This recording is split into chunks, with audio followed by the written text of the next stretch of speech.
What's up, losers? Welcome back to Zero Loser Studios. I'm Ruben, your friendly neighborhood host for the week, and today we're going to be going over one of my all-time favorite movies.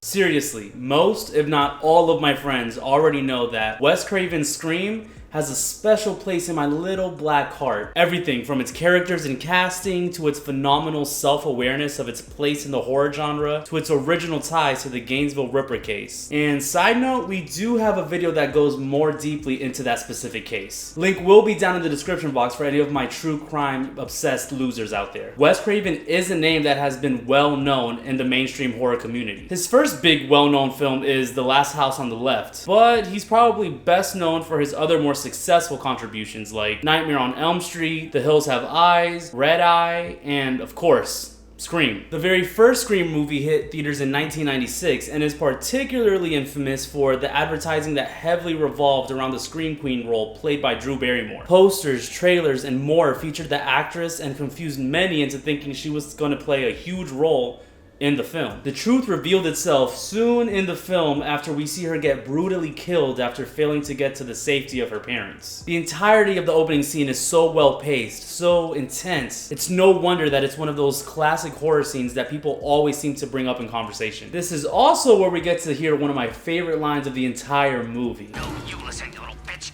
You hang up on me again, I'll gut you like a fish, understand? And then, of course, we also get to see Drew Barrymore burn a pan of Jiffy Pop on the stove. Damn, how many of you guys actually remember Jiffy Pop? Anyways, the opening scene is also where we come face to face with the main killer of the Scream movie, Ghostface. Now, what makes Wes Craven's Scream stand out from the regular knife-wielding, machete-slashing horror movies out there isn't the killer or even how he gets rid of his victims. The reason that the movie is such an incredible resurgence of the genre is because of its self-awareness of what exactly the horror genre was, and honestly, still is. It's absolutely no secret that horror movies are always littered with the same recycled tropes and archetypes. Hell, I just made a video about Final Girls just a few weeks ago. Scream makes it obvious just how aware Craven is of those cliches. Through the use of one of Sydney's best friends, Randy Meeks, a teenager absolutely obsessed with horror movies, we get a near fourth wall breaking insight into the makings of the genre. The character is constantly speaking of unwritten rules, such as the virginal character being safe from death, or never saying, "I'll be back," unless you definitely wanted an encounter with the antagonist. It's ridiculous, obviously, but it's so accurate. Because of the emphasis on satire, Scream doesn't take itself too seriously. However, it does not cross the line into being a comedic movie. Satire does not equal comedy. Yes, there are several comedic moments in the movie, most of which probably aren't appropriate times to laugh. Pansy-ass mama's boy.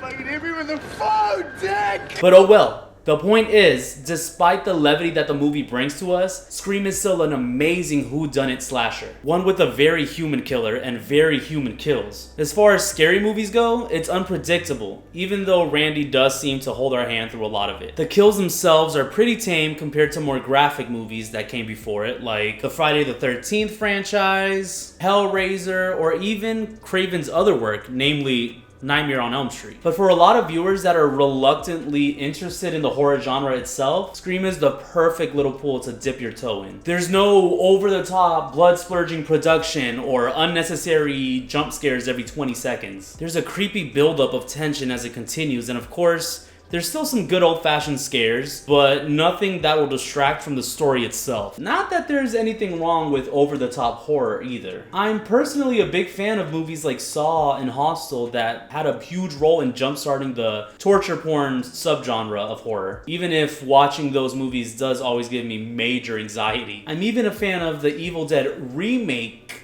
yes, remake, not original, that had those over-the-top deaths and like comical amounts of blood everywhere. Face on this motherfucker!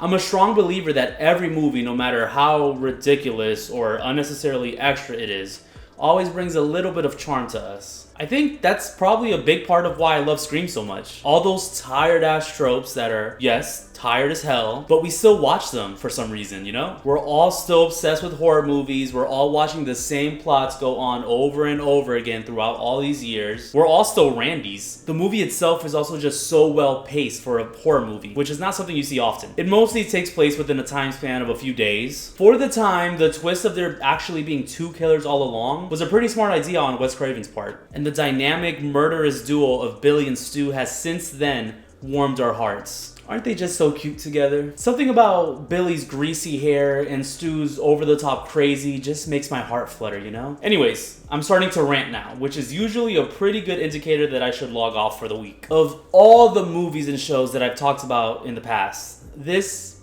is probably my very favorite one. But I'm pretty sure that was obvious without me having to say it. What about you guys? Are you a Wes Craven fan? How do you feel about Scream? The sequels? The characters? Any fun facts you'd like to throw my way? And are there any movies that you'd want me to discuss in the future? Let me know in the comments, please. And while you're there, don't forget to like, subscribe, share, and check out those other videos that I left in the description box down below. Every little single interaction helps. But for now though, that's pretty much all I've got for you guys. So until next time, I'll see you later, losers.